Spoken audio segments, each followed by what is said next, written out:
Sekarang kamu bisa memunculkan pop-up Windows dengan mengklik tombol Home dan kamu bisa melakukan multitasking sambil menonton video analisa pagi tanpa berlangganan YouTube Premium. Hai semuanya, gimana kabar kalian? Semoga selalu dalam keadaan baik. Jadi welcome back di Andy Grayston Channel dan ini adalah segmen analisa pagi, segmen di mana kita akan mengulas untuk update news dan juga pergerakan dari market, khususnya market dari Bitcoin. Hari ini kita berada di tanggal 9 April 2025. Kondisi dari market hari ini akan banyak rilis data penting. Salah satunya adalah 3-year note auction ya. Obligasi dari Amerika Serikat hari ini akan memberikan return terbarunya untuk yang tempo waktu 3 tahun. Terus juga akan ada rilis data yang lain seperti crude oil inventory dari Amerika Serikat akan rilis jam setengah 10 malam. Sisanya sih beberapa data seperti beberapa member FOMC yang akan speech hari ini. Nggak terlalu gimana-gimana untuk berita hari ini. Kemarin kalau kita sedikit review ada beberapa rilis data terkait dengan market ya.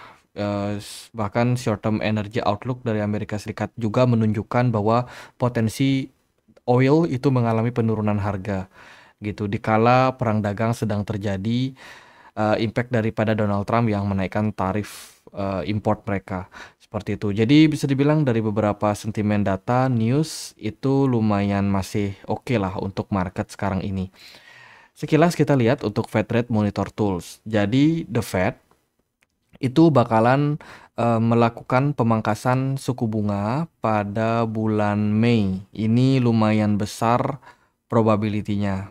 Ya, jadi udah mulai nih, apalagi kemarin The Fed ada meeting tertutup.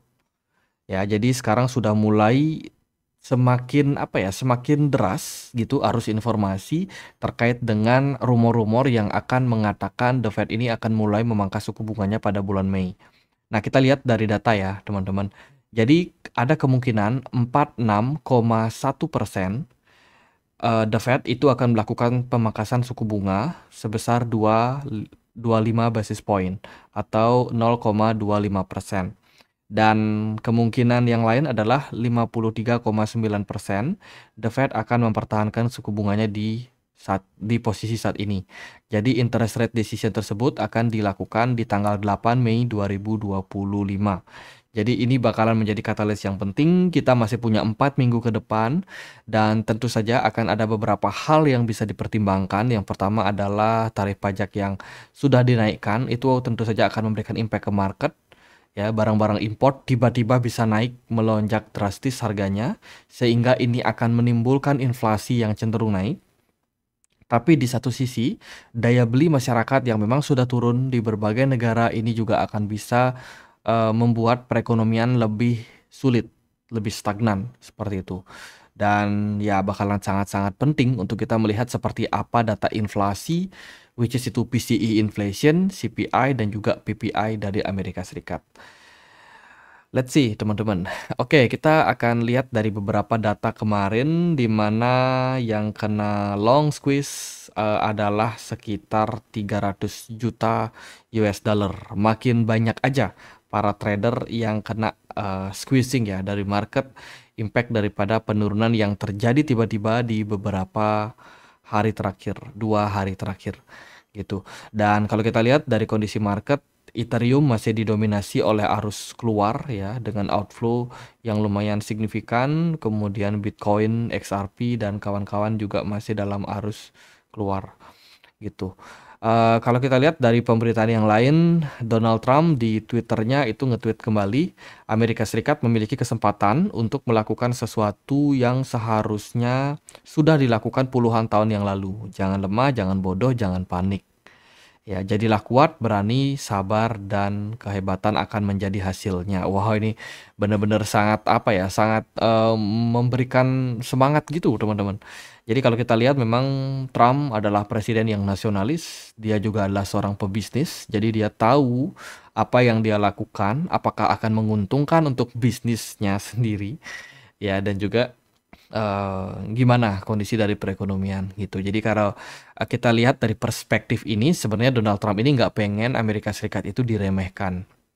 Apalagi kalau teman-teman mungkin sempat nonton tuh ISO Speed ya, yang berkunjung ke Cina, udah lihat tuh perkembangan Cina seperti apa.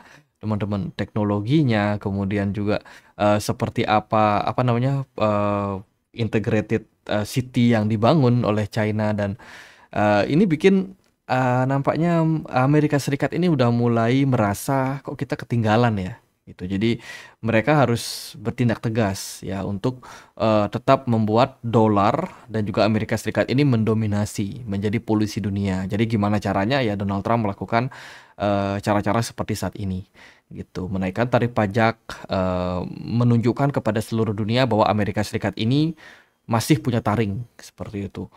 Dan kalau kita lihat sih dari kemarin Scott Bessent ya, Treasury Secretary atau Menteri Keuangan Amerika Serikat kemarin mengatakan sudah sekitar 70 negara yang saat ini sedang melakukan negosiasi untuk tarif Trump. Bahkan Donald Trump sudah bertemu dengan beberapa perwakilan dari negara lain untuk membahas tentang tarif ini. Gitu. Jadi kemungkinan kedepannya akan ada pengumuman terbaru lagi terkait dengan tarif yang akan ditetapkan oleh Donald Trump setelah melakukan beberapa pertemuan dengan banyak negara. Kita tunggulah. Nah, beda dengan banyak negara ya, Cina justru memilih untuk tetap bertarung dengan Amerika Serikat.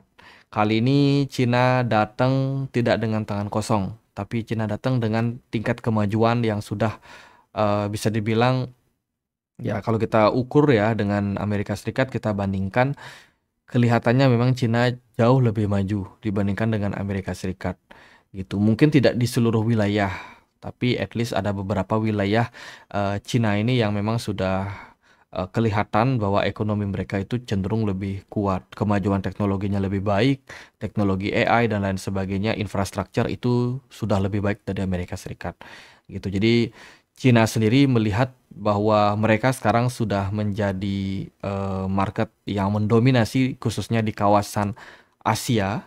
Jadi bisa dibilang Cina nggak takut gitu dan akan mengancam ya, mereka juga akan menaikkan tarif pajak dan mempersulit saham-saham atau perusahaan-perusahaan asal Amerika yang sudah bikin pabrik di Cina gitu.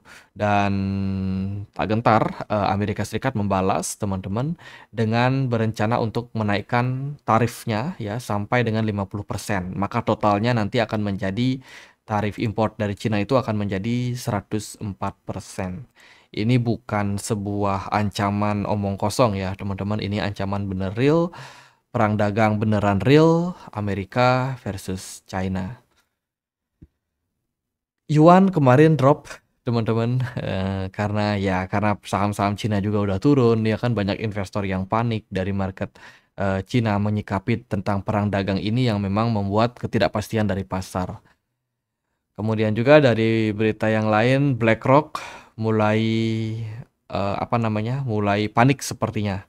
Manajer aset terbesar dunia saat ini BlackRock mengatakan pihaknya semakin berhati-hati terhadap saham Amerika. Jadi BlackRock udah mulai panik sepertinya melihat dari situasi sekarang ini. Ke depan perang dagang akan terjadi, jadi otomatis growth dari saham itu akan semakin berkurang, apalagi kalau kita lihat dari suku bunga yang memang masih dipatok cukup tinggi, bisa dibilang juga menjadi salah satu faktor-faktor yang mendukung terkait dengan liquidity untuk pasar saham dan juga ya pasar aset kelas yang lain gitu teman-teman. Jadi hati-hati, dan kita pun di Indonesia juga harus berhati-hati dengan kondisi seperti sekarang ini.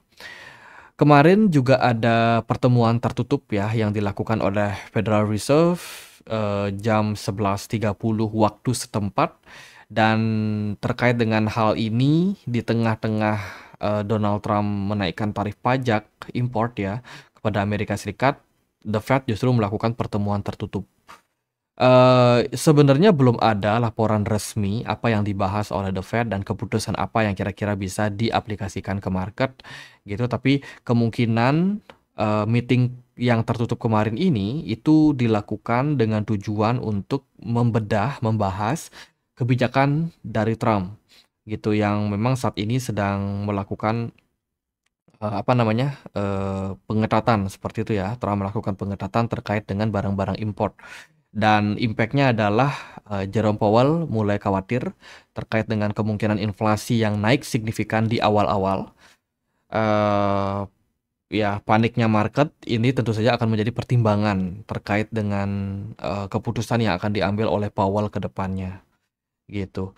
Dan mengambil kesempatan untuk meeting di kala-kala waktu seperti ini itu dilakukan supaya tidak menyebabkan kepanikan kepada market gitu. Makanya mereka melakukan meeting secara tertutup. Ini adalah sebuah analisa, sebuah apa namanya? Prediksi berdasarkan dengan apa yang terjadi pada market oleh salah satu penulis ya, Emperor namanya di Binance Square. Kita lihat dari beberapa data seperti outflow lanjutan masih terjadi pada Bitcoin Spot ETF.